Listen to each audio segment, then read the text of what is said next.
Hello planners! In this video I set up a couple of days worth of daily pages in my Hobonichi cousin.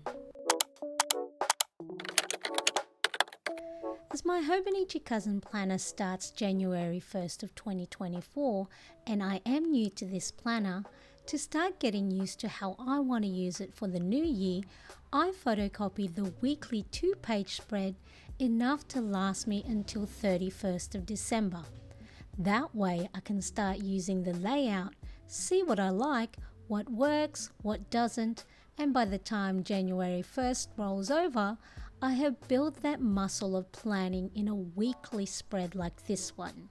Before I set up my daily pages for journaling, I reviewed the tasks of the week that I didn't complete and ones that I don't need to migrate to the new week.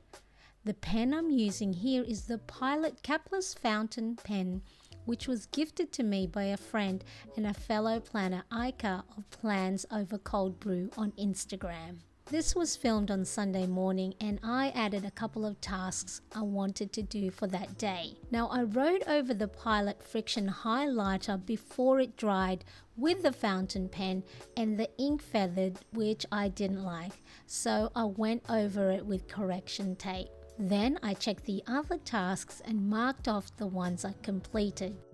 I'm using the daily pages of my Hobonichi cousin to journal. Now I haven't journaled like this in such a long while, and I normally only write down what I'm grateful for in the morning, and that just consists of 1 to 2 sentences on average. But when I purchased this Hobonichi cousin, which I did not plan for, I knew that the A5 size daily pages is just going to be too big for me to fill in for my day-to-day planning. So I thought, what a great way to pick up a more detailed journaling, and I know this will help me mentally and emotionally. So on my photocopied daily printout, the way I want to embellish these pages is to do a 2-page spread at a time. So every 2-page spread, I'll pick out my favorite washi tapes, stickers and stamps of the day and just go with the flow. Now I picked up this 4 set of washi tapes from Daiso here in Australia and I just added them to the bottom of the pages, layering the thinner width washi on top of the thicker ones.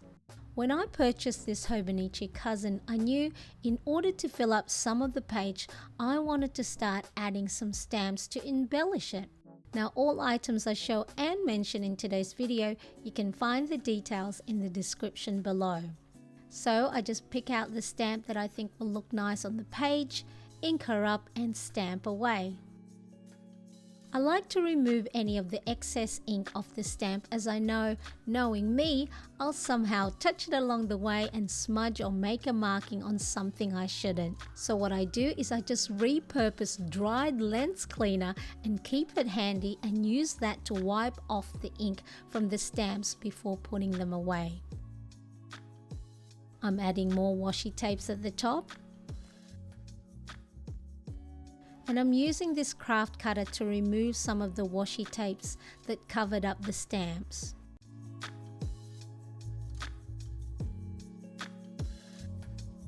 Now to figure out what to journal about, I created these journal prompt task cards to help me so then I don't have to try and be lost for words on what to write. Some of these prompts I got from Ali Abdal and there is a video in the description below where he shares his list for free, and the other prompts are from Brendan Butchard of Growth Day.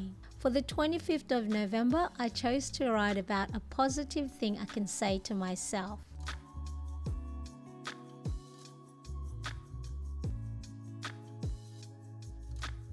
Now before I start to journal, I do put things away, a habit I've kept from my food and beverage working days. That way I have an uncluttered desk ready to focus on what I need to write. Now if you're liking this video, make sure to give it a thumbs up and share it with other planner friends of yours that you think will like it too.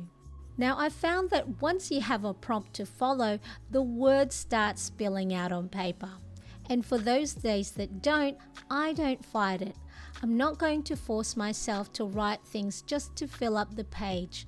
I want to do this organically, no force, and then that way I enjoy the process and not have it become a chore. Now for this day, I didn't get to journal in the morning, but I did find the time later that night, so I also decided to do a reflection journaling. To separate the two different entries, I added another botanical stamp to the page, and this time referred to my reflection prompt task card.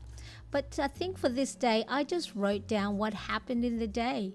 Sometimes you don't have to write down all the deep and meaningful. It can just be about what happened that day.